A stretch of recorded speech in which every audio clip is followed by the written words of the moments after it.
आज हम लोग बात करेंगे भारत में स्थानांतरित कृषि के बारे में बात करेंगे। स्थानांतरित कृषि क्या होती है? जैसे एक जगह पर कृषि की गई और फिर उस जगह को छोड़ के दूसरी जगह पर कृषि करना। तो जैसे कि सबसे पता है, बहुत ही प्रचलित है झूम कृषि के बारे में। तो झूम कृषि क्या होता है और ये कृषि कहाँ पे होती थी ज्यादातर? तो उत्तर पूर्वी भारत में अगर देखा जाए तो झूम कृषि की काफी ज्यादा चर्चा होती है। झूम कृषि वहां पर काफी ज्यादा प्रचलित थी उत्तर पूर्वी भारत में। होता क्या था इसमें, जो आदि समय, आदि मानव के समय में ये काम किया जाता था। आदिम लोग होते थे वो इस कृषि को करते थे। आदिम मतलब जो हमारे आदि मानव, ये समय के समय थे जब हम लोग क्या थे, पूरी सभ्यता को नहीं समझ पाए थे। तो उस समय क्या था, जब हमारे आविष्कार नहीं हो पाए थे, तो उस समय लोग क्या करते थे, जो भी वन होता था, जंगल होता था, जहां पे वनस्पति होती थी, उसको जला देते थे। जलाने के बाद उसको साफ साफ करके लकड़ी की सहायता से क्या करते थे, उसको खुदाई करके उसमें बीज वगैरह डाल देते थे, जिससे क्या हो जाता था, वहां पर कृषि होती थी। और ये पूरी की पूरी कृषि प्रकृति पर निर्भर थी। किस पर निर्भर थी? प्रकृति पर निर्भर थी। और इससे उत्पादन भी ज्यादा नहीं हो पाता था। और होता क्या था कि अगर मान लीजिए जैसे यहाँ पे हमने जला दिया, यहाँ पे कृषि किया, तो कुछ समय बाद अगर वहाँ फसल हो गई तो उसको छोड़ देते थे उस जगह को, फिर दूसरी जगह जाके क्या करते थे, फिर से वही काम करते थे प्रोसेस कि वन को आग, लकड़ियां जो होती थी आग जला देते थे। आग लगाने के बाद फिर से उसकी सफाई करते थे, फिर उसमें बीज डालते थे, फिर उसमें फसल उत्पादन होता था। तो ये पूरा का पूरा प्रकृति पर निर्भर था और इसमें ज्यादा प्रोडक्शन या उत्पादन नहीं हो पाता था। तो ऐसी कृषि को क्या कहा गया? झूम कृषि कहा गया। स्थानांतरित मतलब जगह को क्या करते थे, परिवर्तित कर देते थे। अगर यहाँ पर कृषि किया तो अगली बार दूसरी जगह वही काम करते थे। इससे तो मिट्टी की उर्वरा शक्ति भी नष्ट हो जाती थी, वन जो भी होते थे, वनस्पति, वो भी नष्ट हो जाते थे। तो झूम कृषि कहाँ प्रचलित थी? उत्तर पूर्वी भारत में काफी प्रचलित थी। जैसे बात करें अरुणाचल प्रदेश है ना, मणिपुर, मिजोरम, नागालैंड, इन सभी जगहों पर क्या था, झूम कृषि काफी ज्यादा प्रचलित थी। उसके बाद बात करें अगर, तो अभी जैसे देखते हैं हम लोग कि यहाँ पर ओडिशा में बात करें, ओडिशा में जो कृषि प्रचलित थी उसे क्या कहते हैं? कमान, बंगा, पामा, डाबी। तो यानी अगर आपसे पूछा जाए कमान कृषि कहाँ की है, तो कमान कहाँ की है? स्थानिक कृषि की, स्थानांतरित कृषियां हैं, तो ये ओडिशा की है। कहाँ की? ओडिशा की। तो ओडिशा में अगर देखा जाए तो ओडिशा की बात करें तो ओडिशा के कमान, बंगा, पामा, डाबी।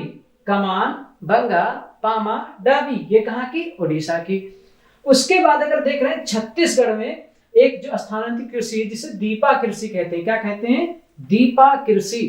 तो दीपा अगर पेपर में आ जाए, दीपा क्या है, तो ये भी एक स्थानांतरित कृषि है। ठीक थी। और ये कहां पर है? छत्तीसगढ़ में ये कृषि प्रचलित थी। यानी बस्तर जिला, छत्तीसगढ़ का बस्तर जिला जो था, वहां पर ये स्थानांतरित कृषि काफी प्रचलित थी, दीपा।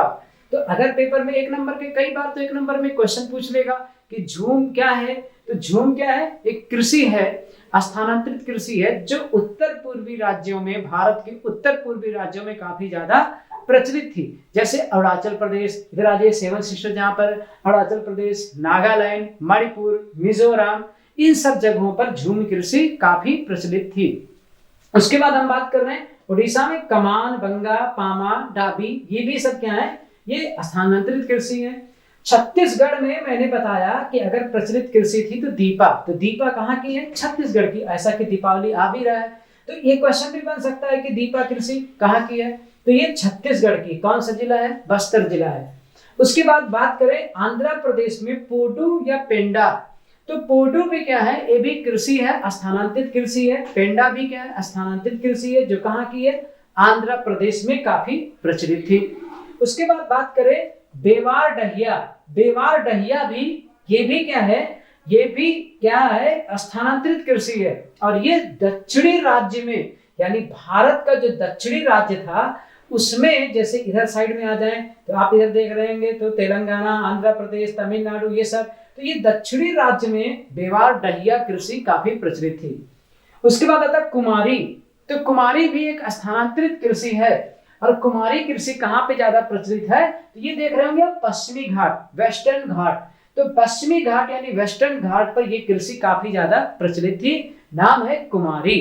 उसके बाद अगर आ जाए तो राजस्थान की तरफ अगर चलते हैं, तो राजस्थान में जो राजस्थान का जो दक्षिणी पूर्वी हिस्सा है, यानी अगर ये राजस्थान ऐसे मान लें तो इसका जो दक्षिणी पूर्वी हिस्सा है, यहाँ पर ये कृषि काफी ज्यादा प्रचलित थी। नाम क्या? वालतरे। वालतरे अगर बात किया जाए तो वालतरे भी एक स्थानांतरित कृषि है, और वो कहाँ की फेमस थी, प्रचलित थी? दक्षिण पूर्वी राजस्थान। तो आपने क्या देखा, एक तो आपने देखा सबसे इंपॉर्टेंट अगर बात करें तो वेरी वेरी इंपॉर्टेंट कौन सी है? झूम कृषि। तो पूछा जाए झूम कृषि क्या होती है, तो आपको पता है ये आदिम समय से चला आ रहा है। आदिमानव लोग इस पे कृषि करते थे। इसकी कैसे करते थे? कोई भी जगह होती थी, उस जगह पे जो वनस्पति होते थे उसमें आग लगा देते थे और वो जल जाता था। उस जगह की सफाई करके उसमें लकड़ी के जरिए उसमें खोदते थे, खुदाई करके उसमें गड्ढे बनाते थे, उसमें बीज डाल देते थे और उत्पादन होता था, फसल तैयार होता था। लेकिन ये टोटली क्या था? ये पूर्णतः प्रकृति पर निर्भर था। इसी वजह से इसमें उत्पादन भी क्या होता था? कम होता था। आविष्कार वगैरह उतने थे नहीं। तो ये कृषि जो प्रचलित हुई वो उत्तर पूर्वी राज्यों में प्रचलित हुई भारत के। उसके बाद उड़ीसा में मैंने बताया है कमान, बंगा, पामा, डाभी। छत्तीसगढ़ की फेमस बस्तर जिला की दीपा, और दक्षिण राज्य में बेवार, डहिया। आंध्र प्रदेश में पोडू और पेंडा या पेंडा। कुमारी कृषि अगर बात करें तो पश्चिमी घाट, वेस्टर्न घाट पर, और राजस्थान के दक्षिणी पूर्वी में बात करें तो वालतरे। तो इस प्रकार से आपने देखा कि प्रमुख स्थानांतरित कृषि एक नंबर में डायरेक्ट क्वेश्चंस पूछा जाता है।